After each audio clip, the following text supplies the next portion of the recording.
नमस्कार दर्शकों, आज हम एक ऐसे विषय पर चर्चा करेंगे जो हर अभिभावक के लिए विचार करने योग्य है। यह डिबेट हमारे बच्चों के भविष्य और उनकी दिशा को लेकर है। आखिर हमारे बच्चे किस दिशा में जा रहे हैं और हमें उन्हें वास्तव में किस दिशा में लगाना चाहिए। आज के दौर में जहां बच्चे अधिकतर समय फोन, टीवी, वीडियो गेम्स में बिताते हैं, उनके जीवन पर इसका क्या प्रभाव पड़ता है। दूसरी ओर संत रामपाल जी महाराज जी के अनुयायी बच्चों की दिनचर्या और उनके व्यवहार में क्या अंतर है। हम आपको यह दिखाने का प्रयास करेंगे कि आधुनिक तकनीक और इन गतिविधियों से बच्चों के जीवन में क्या बदलाव आते हैं और कैसे एक अनुशासित आध्यात्मिक जीवन बच्चों को सही मार्ग पर ले जा सकता है। दर्शकों, यह डिबेट आपके लिए एक दृष्टिकोण प्रदान करेगी कि बच्चों के वर्तमान और भविष्य के लिए क्या सही है।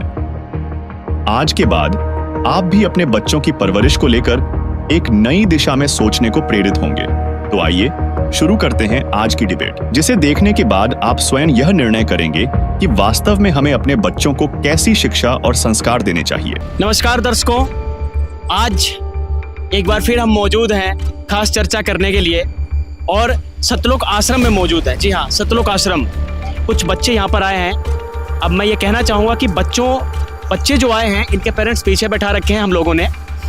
हमने इनके पेरेंट्स पीछे बैठा दिए। क्यों? क्योंकि ये जो बच्चे हैं, ये वो बच्चे हैं जो संत रामपाल जी महाराज जी के शिष्य के बच्चे नहीं हैं, यानी कि जिन्होंने नाम दीक्षा नहीं ली हुई है, उनके ये बेटे बेटी हैं। और ये जो बच्चे बैठे हुए हैं, ये वो बेटा बेटी हैं जो संत रामपाल जी महाराज जी के शिष्य हैं, उनके संत रामपाल जी महाराज जी के अनुयायी हैं, उन अनुयायियों के ये बच्चे हैं। तो ये आपस में चर्चा कर रहे थे और हमने सोचा क्यों ना आज बच्चों की चर्चा कर ली जाए।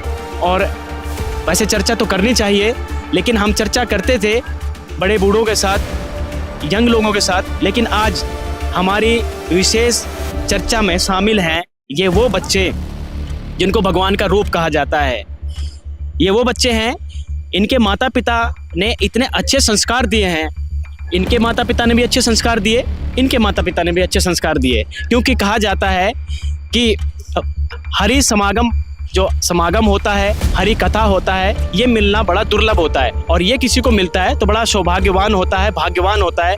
तो भाग्यवान लोग हैं ये जो यहाँ पर आए हैं, ये भी बहुत ही भाग्यशाली हैं जो यहाँ पर बैठे हैं। तो आइए बिन समय गंवाए चर्चा की शुरुआत करते हैं। लेकिन एक निवेदन आप लोगों से, दर्शकों, इस चर्चा में बने रहिएगा क्योंकि ये बच्चों की चर्चा है। और बच्चे क्या चर्चा करेंगे, किस भगवान की चर्चा करेंगे, क्या मंत्र बोलेंगे, क्या श्लोक बोलेंगे, ये सब चर्चा में रहेंगे, तभी आपको पता चलेगा। ये जो बच्चा था, इस बच्चे ने एक जिद फांस ली थी यहाँ पर, क्योंकि जो भी सतलोक आश्रम है वहाँ पर एक आध्यात्मिक ज्ञान की प्रदर्शनी लगी होती है और ये गीता जी का पाठ बहुत करते हैं। इनके माता पिता इनको मथुरा भी लेके जाते हैं। तो जो मथुरा लेकर जाते हैं, तो मथुरा से लेकर आए थे ना बेटा? हाँ जी। हाँ, ये बता रहे थे कि मैं मथुरा से लेकर आया था। तो इनके मम्मी पापा ने तैयार किया कि चलो भाई एक समागम में चलते हैं। तो इन्होंने सोचा कि वही मथुरा जैसा माहौल होगा, तो यहाँ पर आए हैं भगवान की चर्चा करने के लिए। तो ये सज धज के आए हैं, तिलक फिलक लगा करके। तो ये पीछे इनकी माता जी भी बैठी हुई है। तो इन्होंने जिद की थी कि हमें गीता ले चलो, मम्मा गीता ले चलो, क्योंकि आध्यात्मिक ज्ञान प्रदर्शनी में सब शास्त्र रखे जाते हैं संत रामपाल जी महाराज जी के आदेश से, और जो लोग आते हैं उनके साथ चर्चा की जाती है, उनको एक अध्यात्म ज्ञान समझाया जाता है। तो आइए चर्चा की शुरुआत करते हैं। क्या नाम है बेटा आपका? तनुष जी, आप जो बार बार अपनी मम्मी से कह रहे थे कि मम्मी ये गीता ले लो, पैसे दे दो, लेकिन ये लोग नहीं दे रहे थे, इस गुड़िया ने भी मना किया था, तो क्यों गीता मांग रहे थे? क्योंकि हमारे पास फिर 2 गीता हो जाएगी। अच्छा, पहले से ये गीता है आपके पास? हाँ। पाठ करते हो आप लोग? हाँ। फिर आप लोग दे देते हैं गीता। भाई मेरे, हम गीता बेचने के लिए नहीं रखते, हम गीता आपको समझाने व पढ़ाने के लिए रखते हैं। अगर आपको भी समझना है तो हम समझा देंगे। ये कहने हैं समझाने के लिए रखी गई है, यहाँ पढ़िए, समझिए। अच्छा ये बताइए, आप गीता का पाठ करते हो तो कुछ श्लोक भी याद है आपको? ठीक है, सुनाओ। आप दोनों भाई हैं ना? ये आपके बच्चे दोनों? ठीक है, सुनाइए। यदा यदा हि धर्मस्य ग्लानिर्भवति भारत। अच्छा, ये तो वो श्लोक सुना दिया कि जब जब धर्म की हानि होती है तब तक है। चलो ठीक है, अच्छी बात है, बहुत अच्छे बच्चे हैं ये, अच्छे संस्कार हैं। गुड़िया, आपको कुछ याद है? हाँ, आती है मुझे। सुनाओ, अच्छा आप सुनाओ गीता। ओम श्री परमात्मने नमः। अथ पंचमोऽध्यायः। अर्जुन उवाच संन्यासः कर्मणा कृष्ण पुनर्योगं च संससि यच्छेयरितयोरेकं तन्मे ब्रूहि सुनिश्चितम्। देखिए, जो श्लोक ये बोल रहे हैं, इनके संस्कार ही बता रहे हैं कि माँ बाप ने इनको कितने अच्छे संस्कार दिए हैं और हर माता पिता को ऐसे ही संस्कार बच्चों को देने चाहिए। आपको भी कुछ याद है? जी, निमितानि च पश्यामि विपरीतानि केशव न च श्रेयोऽनुपश्यामि हत्वा स्वजन्माहवे।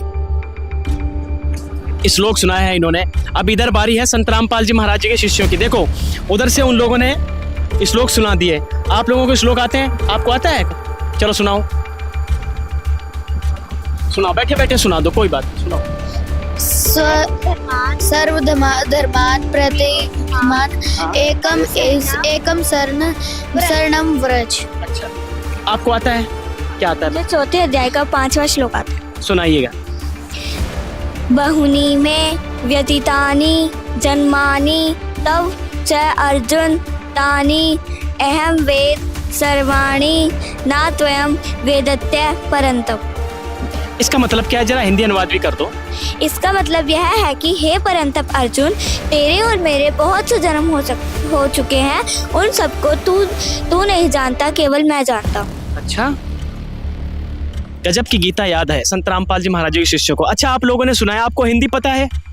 हिंदी पता है? नहीं पता है। आपने तो हिंदी भी सुना दी करके। जी, आप बताइए, आपको कुछ याद है? आप बताओ। अच्छा, गीता अध्याय नंबर 17 के श्लोक नंबर 23 में ओम तत्सत इति निर्देशे ब्रह्मणे त्रिवेदे समृति। बताओ, आपको क्या कुछ याद है? ओम तत्सत इति निर्देशे ब्रह्मणे त्रिवेदे समृत है। अच्छा, ये ठीक है, इन्होंने भी संस्कृत बता दी। इसका मतलब क्या है? इसका मतलब ये है, ये ओम तत्सत ये कोड वर्ड हैं, इनके वेद हमारे गुरुजी संत रामपाल जी महाराज बताते हैं। अच्छा, आपको कोई श्लोक याद है? बताओ। ओम इति एकाक्षरम ब्रह्म विहारम माम अनुसमरन ये पर्याति तजम देहम स याति परमानगतम। इसका मतलब? इसका मतलब यही है कि ओम मंत्र अक्षर ब्रह्म का मंत्र है।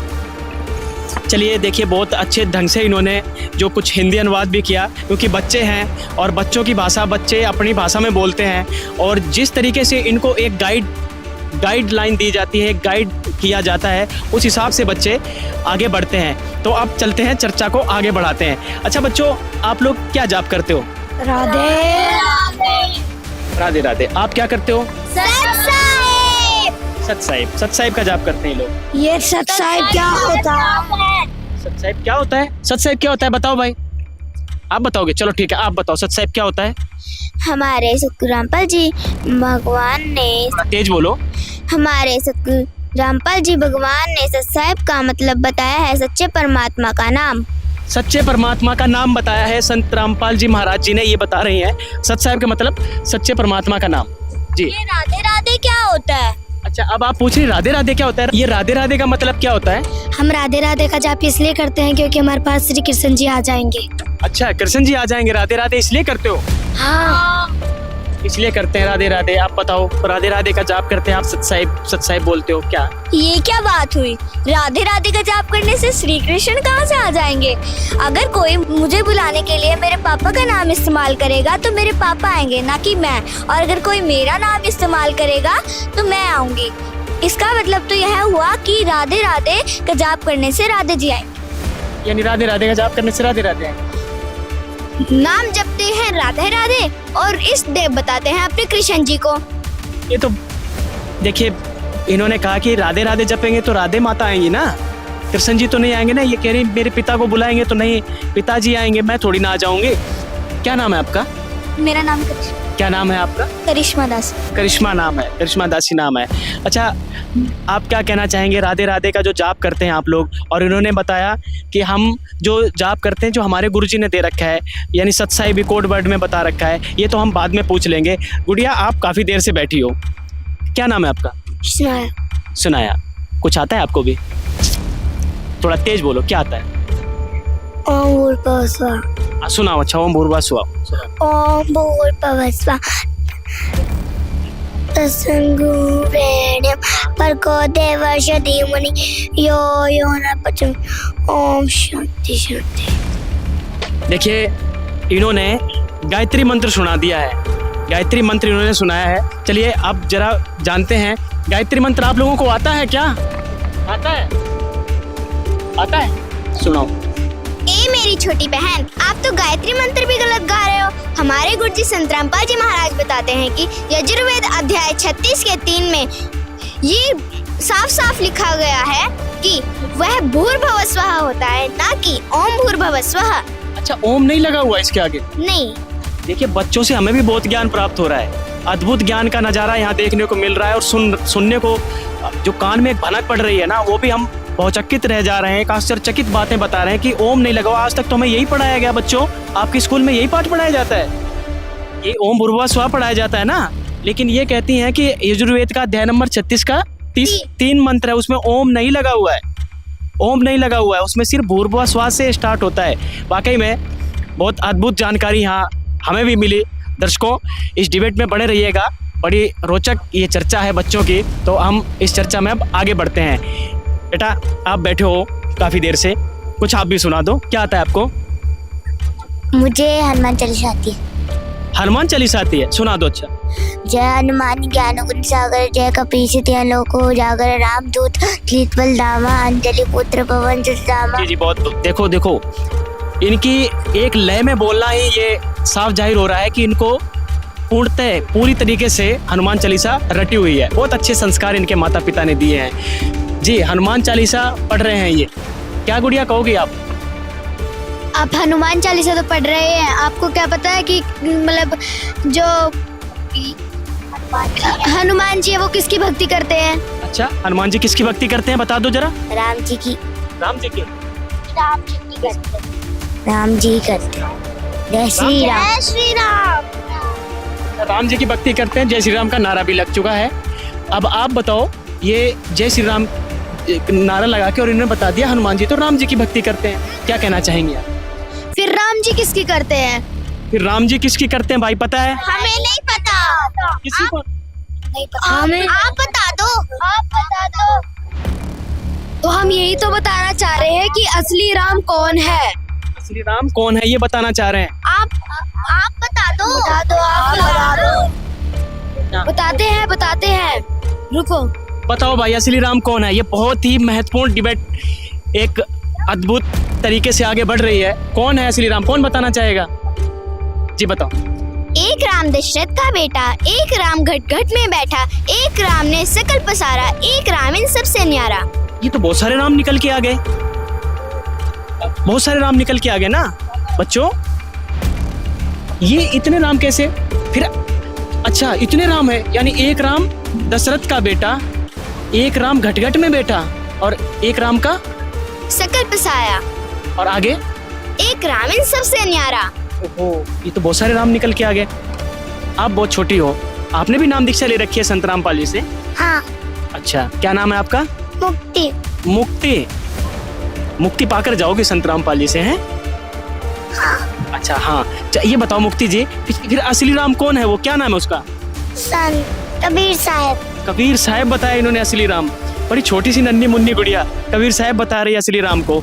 अच्छा ये बताओ, कोई गीता जी से भी प्रमाण है? गीता जी बहुत पढ़ रहे हैं, ये बच्चा गीता जी बहुत पढ़ता है। क्या नाम था आपका बेटा? तनुष। तनुष। आपका क्या नाम था? लखविंदर। तनुष। तनुष जिद कर रहे थे, गीता जी से जरा प्रमाण दे दो, कोई है प्रमाण कि वो परमात्मा कोई और है, राम से अलग है?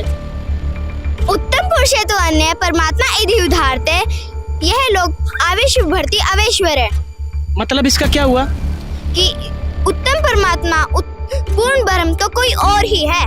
पूर्ण ब्रह्म कोई और है, यानी कि अगर आप कहें कि इन भगवान से कोई और है? हाँ जी। ब्रह्मा विष्णु महेश सिर्फ 3 लोक के स्वामी हैं, इनसे भी ऊपर एक परमात्मा है। ब्रह्मा विष्णु महेश 3 लोक के स्वामी बताए हैं, आपके गुरुजी ने 3 लोक के स्वामी बताए हैं। इनसे ऊपर शक्ति जो बताई है गुड़िया बता रही कबीर जी हैं, क्या कहना चाहेंगे? कबीर साहब भी पूर्ण परमात्मा है। जी बताओ गुड़िया। मैं तो यही कहना चाहूंगी, हम तो कबीर परमात्मा को ही सबसे बड़ा परमात्मा मानते हैं, उससे ऊपर कोई परमात्मा नहीं। क्यों मानती हो? क्योंकि हमारे संत रामपाल जी में सारे गीता, कुरान, बाइबल सब वेदों में से निष्कर्ष निकाल के बता दिया है कि कबीर परमात्मा ही पूर्ण ब्रह्म है। वेदों में प्रमाण है, कबीर साहब भगवान है। गीता में प्रमाण है, कबीर साहब भगवान है।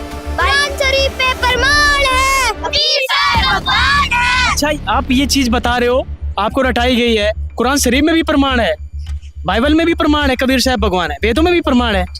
अच्छा, वेद से बताओ कौन सा प्रमाण है? यजुर्वेद अध्याय 5 के 32वें श्लोक में बताया गया है कि वो परमात्मा केवल कबीर ही है। वो परमात्मा, अरे वाह, इन्हें तो यजुर्वेद भी रटा रखा है इनके संत रामपाल जी महाराज जी ने। बच्चों, आपने वेद देखे कभी? यहाँ रखे थे, देखे तो होंगे। आप तो गीता के पीछे पड़ गए बेटा। वेद भी ले जाना है ना, पढ़ना। ये तभी कह रही थी आपकी दीदी कि हम पढ़ाते हैं, जो समझ नहीं आता हम समझाते हैं ना। हमें भी समझने को मिल रहा है, आपको भी समझने को मिल रहा है। कितनी अच्छी सी बात है ना। हाँ। है ना। अच्छा, अब आप बताओ, ये तो हनुमान चालीसा करते हैं, ये राधे राधे का जाप करते हैं, आपको सबसे फेवरेट क्या जाप लगता है? राधे राधे मुझे बोलना बहुत अच्छा लगता है। हाँ, राधे राधे ते राधे बसना दे वाली राधे। अच्छा, गाना भी याद है आपको? हैं, बरसाने वाली राधे, बरसाने वाली राधे। बताओ अब। अरे मैंने अभी तो बताया कि अगर कोई मेरे को बुलाना चाहता है और मेरे पापा का नाम इस्तेमाल करेगा तो मेरे पापा ही आएंगे, ना कि मैं। अगर कोई, मेरा नाम करिश्मा है, अगर कोई मेरे को करिश्मा नाम से बुलाएगा तभी तो मैं जाऊंगी। अब कह रहा आपको राधे राधे पसंद है, तो अगर आप राधे राधे का ही जाप करते हो तो राधे ही आएंगे ना। जैसे उसने बताया कि अगर हम राधे राधे इसलिए जाप करते हैं क्योंकि कृष्ण जी आते हैं। हाँ, तो राधे राधे जाप करने से कृष्ण जी नहीं आ सकते, राधे राधे जाप करने से केवल राधे ही आ सकती है। जी बताओ, असली मंत्र क्या है तो आप ही बता दो। अच्छा, मतलब आप ये पूछ रहे हो कि असली मंत्र क्या है, वो इनसे पूछ रहे हो? हाँ। देखो, अब तो वही बात हो गई ना। अब ये तो खुद पूछ रहे हैं आपसे ये बच्चे कि अब आप ही बता दो वो असली मंत्र कौन से हैं, कौन सा जाप देते हैं? बताओ कौन सा देते हैं आपके गुरुजी। क्या नाम है आपका? मेरा नाम कार्तिक है। कार्तिक जी बताओ। संत रामपाल जी महाराज अध्याय नंबर 17 के श्लोक नंबर 23 में ओम तत्सत। अच्छा, ये ओम तत्सत का मंत्र देते हैं? हाँ जी, ओम तत्सत में ओम जो पहले मंत्र देते हैं और जो से बाकी के 2 मंत्र है तत्सत, उनमें 2 मंत्र छुपे हुए हैं जो सिर्फ। तो ओम तत्सत का मंत्र देते हैं, ओम तत्सत का मंत्र देते हैं। बताओ क्या कहना चाहेंगे आप लोग? अरे ओम तत्सत का मंत्र तो हम भी कर सकते हैं भाई। ये भी कर सकते हैं नकल मार के गीता जी से। जी बोलिए। वो तो लिखे है ना पवित्र गीता जी में, वो तो हम भी जाप करते हैं, कई लोग करते भी हैं समाज के लोग। हाँ जी बताइए। वो गीता जी में नहीं लिख के, वो सिर्फ पूर्ण परमात्मा कबीर साहब जी ने संत रामपाल जी महाराज को आकर बताया। संत रामपाल जी महाराज जी जानते हैं उन 2 मंत्रों को और कोई नहीं जानता। कौन से 2 मंत्र? ओम तत्सत वाले तत् और सत, यानी तत्सत के अंदर 2 मंत्र और छुपे हुए हैं क्या? हाँ जी, जो ओम तत्सत है उसके जो लास्ट के तत्सत है उसके अंदर 2 मंत्र और छुपे हुए हैं जो केवल तत्वदर्शी संत ही बता सकते हैं। तो तत्वदर्शी संत कौन है? वो हमारे परमात्मा संत रामपाल जी महाराज। कौन है तत्वदर्शी संत? मुक्ति जी? कबीर साहब। कबीर साहब। आपके गुरुजी कौन है? संत रामपाल जी महाराज। ठीक है, देखो बच्चों को जहाँ तक सिखाया गया वो बता रहे हैं, कभी कबीर साहब को भी संत रामपाल जी महाराज। बड़ा अच्छा लग रहा है इन बच्चों के साथ चर्चा करने में। अच्छा, अब चलते हैं। इन्होंने तो बता दिया कि ओम तत्सत के जाप से बेड़ा पार होगा, और जो तत्सत में 2 मंत्र छुपे हुए हैं वो इनके गुरुजी देते हैं। ठीक है बच्चों, अब आगे बढ़ते हैं। कुछ पूछना चाहेंगे इनसे तो पूछ लीजिए। किसी का है सवाल? कुछ भी पूछ सकते हो आप लोग। जी पूछिए। कबीर साहब कौन है? कबीर साहब कौन है बताओ? कबीर साहब पूरे ब्रह्मांड, पूरे संसार जो भी मतलब जितने भी हैं उन्होंने ये सबकी रचना करी है। और वो काशी यूपी में 600 साल पहले रह के गए हैं और उन्होंने एक जुलाहा के रूप में लोगों को इतनी सारी लीलाएं दिखाई है कि वो अभी तक नहीं भूल पाए हैं। अभी तक नहीं भूल पाए हैं आप जी, क्या कहना है? हम सुल्तानी नानक तारे दादू को उपदेश दिया, जा जुलाहा भेद नहीं पाया वो काशी माहे कबीर हुआ। अच्छा, मतलब वो जुलाहा जाति में काशी में कबीर हुआ। ये वाणी किसकी है? किसकी वाणी है? गरीबदास जी की। यानी गरीबदास जी महाराज जी को भी कबीर साहब मिले थे। जी। तो उन्होंने ये बोला था कि वो वही जुला है जो कबीर है, पूर्ण परमात्मा है, ये बोला था क्या? जी। ठीक है, देखिए वाणियाँ भी बोल रहे हैं, ये श्लोक भी बोल रहे हैं, ये यजुर्वेद भी याद है इनके। तो चलिए आप डिबेट को आगे बढ़ाते हैं। ये समागम था, समागम में आए हो बच्चे आप सभी लोग, ठीक है, और ये चर्चा चल रही है। तो समागम में ये तो हम बाद में पूछेंगे कि आपने क्या क्या खाया, लेकिन उससे पहले समाज सुधार की बात कर लेते हैं, क्योंकि यहाँ पर बहुत अद्भुत नज़ारे देखने को मिलते हैं सतलोक आश्रम में। संत रामपाल जी महाराज जी का समाज सुधार में क्या क्या योगदान है? हमारे गुरुजी बताते हैं नशा मुक्त भारत बनाना और दहेज मुक्त विवाह करवाना, भ्रष्टाचार भारत को खत्म करना और मांसाहार भारत को खत्म करना। बच्चों को बहुत अच्छी शिक्षाएं दी गई है, नशा मुक्त भारत बनाना, और इस उम्र में ही जब ये शिक्षा इन बच्चों को दी जाएंगी तो बड़े होकर ये दानव नहीं बल्कि देवता बनेंगे। और जो इंसान नशे से दूर रहता है तो अपने आप को ऊपर बढ़ाता है, अपने परिवार की उन्नत करता है और साथ में देश को भी ऊपर लेकर जाता है। बिल्कुल, नशा एक ऐसा कारण है जो कहीं ना कहीं इंसान को पीछे धकेलता है। बहुत अच्छी आप जो संत रामपाल जी महाराज जी के शिष्य हैं, अच्छी तरीके से यहाँ अब डिबेट में आगे बढ़ रहे हैं। और ये बच्चे भी इतने श्रद्धालु हैं, इतने अच्छे हैं, बड़े छोटे छोटे बच्चे हैं जो ढंग से बैठे हुए हैं। तो आगे बढ़ते हैं हम। ये बताइए और क्या शिक्षा देते हैं संत रामपाल जी? हमारे गुरुजी बताते हैं वीडियो गेम, मोबाइल, मूवीज और सॉन्ग नहीं सुनने हैं। नहीं सुनने हैं और फिल्म भी नहीं देखते हो? नहीं। नाटक, क्रिकेट खेल सकते हैं, देख नहीं सकते टीवी पे। अच्छा, खेल सकते, मतलब फिजिकल के लिए थोड़ा शरीर की मेंटेनेंस अच्छी रहे इसलिए खिलवाते हैं, मतलब देखने में क्या है। चलिए इधर से पूछ लेते हैं। बच्चों, आप लोग क्या वीडियो गेम खेलते हो या क्रिकेट वगैरह नाटक देखते हो? आपसे पूछते हैं, क्या नाम है आपका? अंकिता। वीडियो गेम खेलते हो? हाँ। ये तो नहीं खेलते। हम खेलते हैं। आप खेलते हो। चलिए अब आगे बढ़ते हैं। आप भी देखते हो सब लोग टीवी? हाँ, देखते हैं। सब लोग देखते हो? हाँ। देखते हैं। चलिए अब आगे चलते हैं। आपका क्या नाम था? मेरा नाम सारिका। सारिका जी, आप क्या देखती हैं? कार्टून। सारिका जी कार्टून देखती हैं। अच्छा, कार्टून ज़्यादा पसंद है? हाँ, मुझे कार्टून बहुत ज़्यादा पसंद है, लेकिन कार्टून देखने में क्या ही बुराई है? कार्टून देखने में क्या ही बुराई है? क्या नाम है आपका? मेरा नाम अभिषेक है। हाँ, आपसे एक बताओ, इन्होंने कहा कार्टून देखती हूँ, कार्टून देखने में क्या बुराई है भाई? जब आपके, अरे मेरी छोटी बहन है, जब एग्जाम होते हैं तब भी आप वीडियो गेम्स देखते हो और कार्टून देखते हो। हाँ, जब एग्जाम होते तब भी आप देखते हो कार्टून? नहीं। क्यों नहीं देखते हो? क्योंकि अगर मार्क्स कम आए तो टीचर हमें डांटेंगे।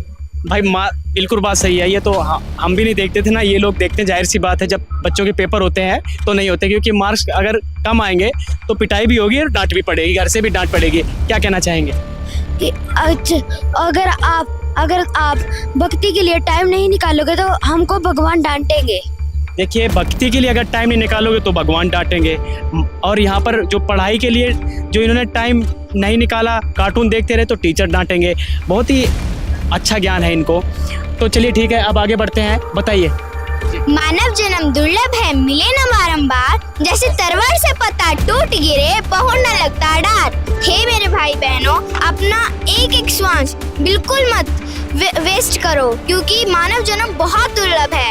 ये हमें बहुत सारी जन्मों के बाद मिलता है। जन्मों के बाद मिलता है? अच्छा, हाँ बताओ। मानव जन्म बहुत ज़्यादा दुर्लभ है, क्योंकि अगर हम भक्ति या और कार्टून वगैरह देखेंगे तो जब हमारी मृत्यु हो जाएगी तब हमें कुत्ता, गधा, ये सब जानवर वगैरह बनना पड़ेगा। 84 लाख जीव बनने पड़ेंगे और उसके बाद जाके एक मानव जन्म मिलता है। और इस वाले में ये बताया गया है कि जैसे तरवर से, जैसे पेड़ होता है, उससे एक पत्ता गिर जाता है, वो वापस से नहीं लगता। वो तब लगता है जब उसके अंदर हम मिट्टी डालेंगे, खाद डालेंगे, पानी डालेंगे, तब जाके वो वापस से उग सकता है। यानी आप कहना चाहते हो कि जब हम भक्ति करेंगे, परमात्मा के शास्त्र के अनुसार भक्ति करेंगे, तो हमारा मनुष्य जन्म जो है वो हमारा सफल हो जाएगा, और बार बार मनुष्य जन्म नहीं होकर के गधा कुत्ता ना बन के लग 84 में जाके मोक्ष हो जाएगा।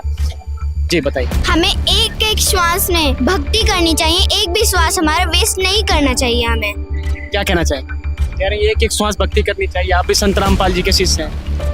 एक श्वास भक्ति करिए, क्योंकि अभी इन्होंने बताया कि 84 लाख योनियों में भुगतना पड़ता है। ये एक बार ही मिलता है मानुष जन्म, तो अभी संत रामपाल जी महाराज से नाम दीक्षा लें और मोक्ष प्राप्त करें। जी बताओ। जो पूरी धरती पे सिर्फ केवल संत रामपाल जी महाराज है जो हमें पूरे शास्त्रों से निष्कर्ष निकालकर पूरी भक्ति बताते हैं। अगर आप अब देखते हैं जो सारे जितने भी धर्म गुरु है वो हमें उसकी बिना शास्त्रों को खोले देखकर भक्ति बताते हैं। इसीलिए आपने प्रदर्शनी में इतने सारे शास्त्र रखे हुए हैं कि खोल खोल कर इनको समझाया जाए। हाँ, हमारे प्रदर्शनी में जहाँ पे शास्त्र रखे हुए हैं वहाँ बहुत सारे भगत समझाने के लिए भी रखे हुए हैं, आप जाके वहाँ से समझ भी सकते हैं। तो इसे आपने बच्चों को समझा तो दिया, अपनी उम्र के, अपनी छोटी छोटी आप भी हो, छोटे छोटे ये भी हैं, यानी आप लोग भी इनको बहुत अच्छी तरीके से समझा रहे हैं। इनके जो इनके जैसे मम्मी पापा है वो भी वहाँ जाके समझ सकते हैं और ये भी जाके समझ सकते हैं। बताओ भाई, बड़ा अच्छा ज्ञान दिया इन्होंने और आप लोगों ने भी ज्ञान ग्रहण किया। आप भी बहुत अच्छे बच्चे हो, ये भी बहुत अच्छे बच्चे हैं, है ना। बच्चों की मम्मी बैठी हुई है, जरा इनके विचार जान लेते हैं। आप माता हैं इन दो बच्चों की और इनके साथ बैठी हैं। हालांकि बहुत सारे पेरेंट्स हैं, पीछे बैठा रखे हैं हम लोगों ने, उनसे रिक्वेस्ट की थी तो हमारी रिक्वेस्ट स्वीकार की और यहाँ बच्चों को उन्होंने बैठाया भी है। तो क्या कहना चाहेंगी जो इन्होंने एक समाज सुधार का ज्ञान बताया इन बच्चों ने, संत रामपाल जी महाराज जी के शिष्यों ने, कि ये वीडियो गेम नहीं देखते हैं, टीवी नहीं देखते हैं, फिल्में नहीं देखते हैं। और वाकई में कहीं ना कहीं फिल्में बच्चों को बिगाड़ती हैं, कहीं ना कहीं ये कार्टून हमारे बच्चों का भविष्य खराब करते हैं। क्योंकि राजीव दीक्षित ने भी कहा था, आज हालांकि उस दुनिया में नहीं है, कि ये फिल्में नाटक हमारे मनुष्य जन्म का हजारों घंटे, सैकड़ों घंटे बर्बाद कर देते हैं। और अगर यही हजारों सैकड़ों घंटे हम देश कल्याण के लिए और अपने कल्याण के लिए लगाएं तो वाकई में ये देश भी आगे बढ़ेगा, हम भी आगे बढ़ेंगे। क्या कहना चाहेंगे? संत रामपाल जी के छोटे छोटे बच्चों का हमें ज्ञान बहुत अच्छा लगा और हम भी अपने बच्चों को हर समागम और सत्संग में लेके आएंगे।